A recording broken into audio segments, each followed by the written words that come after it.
How's it going, folks? Rob here on location. Just doing a little bit of a consultation for Barney, south of Brisbane, and I thought I'd just bring you along and just walk you through what Barney's got going at the moment, and then what he'd like to end up with down the line. So just a bit of a quick clip. Before we go though, thank you very much for coming along and watching these videos. Give them a thumbs up and share them around with your family and friend if you think they'll enjoy them, and also hit that subscribe button and jump on over to the bell icon if you want to be notified whenever new aquaponic content comes to the channel. I'll flip the phone around, stop nattering, and I'll give you a bit of a gander at what Barney's got at the moment. So before we get into the build itself, I just thought I'd give you a bit of a backstory. Barney's built this system a couple of years back now, had a few back issues and had to go to hospital, and then a few reoccurring issues, so he hasn't been physically able to do a lot of work on the system, but he stumbled across my guide and has been following me for a few years on YouTube as well, and he's decided to make a fair decent crack at it and setting it up once and for all. So obviously we have 4 little grow beds here. They're IBCs that are just basically cut the same as everyone else does, and they're sitting on the trays, or either the trays as this one down here is, or the top section of the IBC with the rail supporting them underneath, as well as some sleepers. All the legs are made out of pine, treated pine, painted and set on some stone or concrete slabs that are set into the ground. And the beauty of that is it will keep your beds nice and level. So he's done an absolutely fantastic job there. You know, top marks for the way this is all set out. The pipe work on the top is 1 inch coming from a sump tank, and if we can get underneath down here, the return back to the sump is a 90mm stormwater drain, and it just has the bell siphon drains running directly into that. Now we'll move on down to the sump. And there's the 90mm stormwater drain running into the sump tank, and the sump tank is a 1000 litre IBC that is buried into the ground with some board to stop the earth collapsing the IBCs. You definitely need some sort of protection to stop the earth collapsing the IBCs, even if there is water in there. And down there in the back corner he has a 3000 litre an hour pump that just for the time being is coming up the back here and feeding into all the grow beds.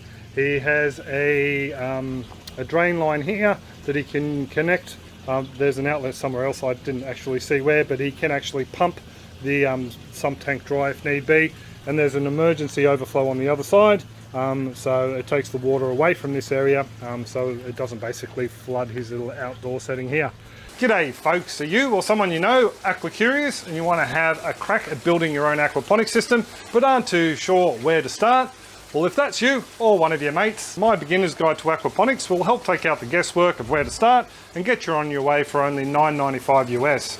This guide was created using knowledge that I've picked up with my own aquaponics systems, a lot of trial and error, and also things that I've learned helping other people to create their own productive aquaponics systems. This guide is an online interactive tool with over 4 hours of content, all for that reasonable price of only $9.95 US. Now the guide has also been translated into a number of different languages. Not only the subtitles have been transcribed, but you also get a voiceover in Spanish, Portuguese, Hindi and Chinese as well. पोषक तत्वों से भरपूर पानी जो धीरे-धीरे बिस्तर से गुजर रहा है. And if you want to see the guide in action with all these features, all you need to do is click on that little link up there, or you can go to bitsouttheback.com/aquaponics-guide, and there's a video and some more information there if you want to learn a little bit more before you make the purchase. Either that, or you can pop on down to the description and click on the direct link that will take you to Retrieve, where you can purchase the guide now.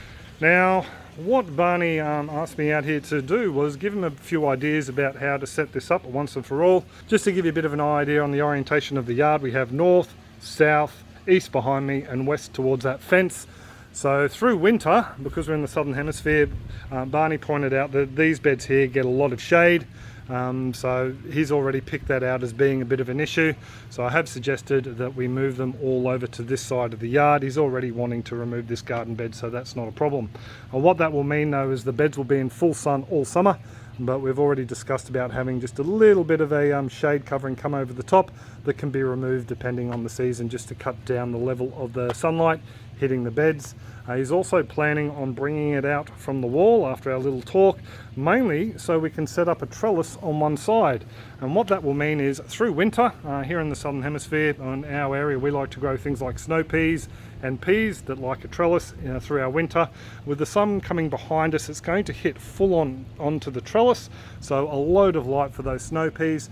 And because he's going to have roughly around about a 500mm gap between the grow bed and the wall, or the fence I should say, he'll be able to walk behind there and pick all those snow peas as he needs to. And then just a little trellis that can come be put up and taken down when needed. And it'll also give him better access to both sides of the beds, make it a lot easier to reach over and grab bits and pieces if you've got access from both sides, as he already has here as it backs on to his little pergola out the back here. So that's the idea of the layout. A little bit of work for him and his son to do, and he is thinking about just modifying these stands a little bit with a little bit of metal. So that's something they're going to do in a couple of months' time. Now, how they're going to plumb it up, well, I've suggested that the IBC fish tank probably comes out from the fence a little bit, just so you've got access to all sides of it. You don't need to be able to, swing a cat behind there, so to speak, but you do need some access around your tank. I do think it's a good idea. The radial flow settler will come out over onto this side here, and what he's looking at doing is creating a single loop.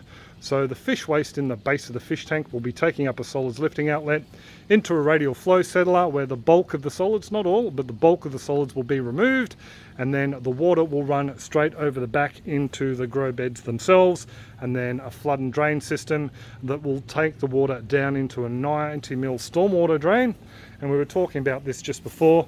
What I've suggested is where it comes from the end of the bed, set up a T situation, so the water will come out and then down underneath the ground, and then basically over here, and then up a little ways, and then through the wall and deliver it into the sump tank itself. But over here on the top of the T, what you do is you leave a cap there. So every now and then what you can do is put down a length of rope with a couple of sponges or bath scrubbers or something like that on the end of it, and then send the rope through into the sump tank, collect the rope out. A little ping pong ball tied on the end, or macrame or glued onto the end, will help it come up the pipe into the sump tank, and then you just pull that rope all the way through, and it will scrub any solids that have basically stuck to the bottom of the pipe, and then you can flush them out, or the majority of them out, into the sump tank. And the water in there will be nice and aerated with the splashing water continually flowing in there, and then a little bit of solids will go back to the fish tank. But as soon as it passes back through your radial flow settler and then the media in the grow beds that are planned to be along here, a lot of those solids will be collected out. So that's the plan at the time being. Just quickly show you the radial flow settler. Barney's done exactly the same as I have, but he pointed out to me that his drum, the wharf thickness is absolutely massive at this top point, whereas mine was a lot thinner. You can check out that little radial flow settler build clip up there. Yeah, mine were a lot thinner, so just something to keep in mind. But I mean, look at that for a seal. He's just cut it off, flipped it over, and it's made a perfect seal on top there. So that's what, a $25 drum. You don't have to go out and buy one with a lid specifically. Those guys can run up anywhere to 40 or 50 bucks.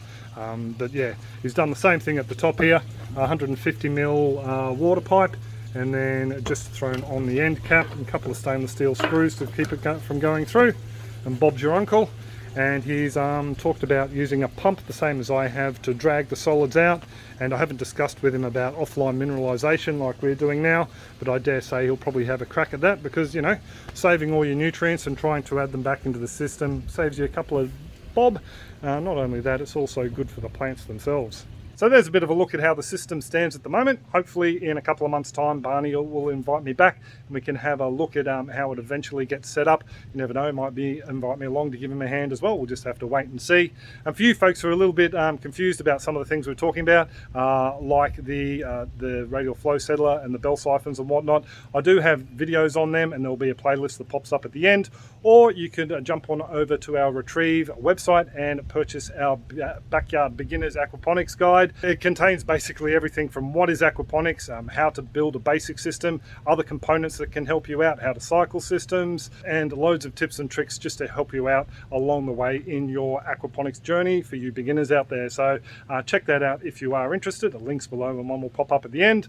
Before I go there, I would really like to thank all you folks who do come along every week and suss out the videos and leave them thumbs up and share them around with your family and friends. Also too, like to thank all those folks who are supporting us on our Patreon-like Farm Your Own Yard supporters page and also the YouTube members page. Thank you very much, folks.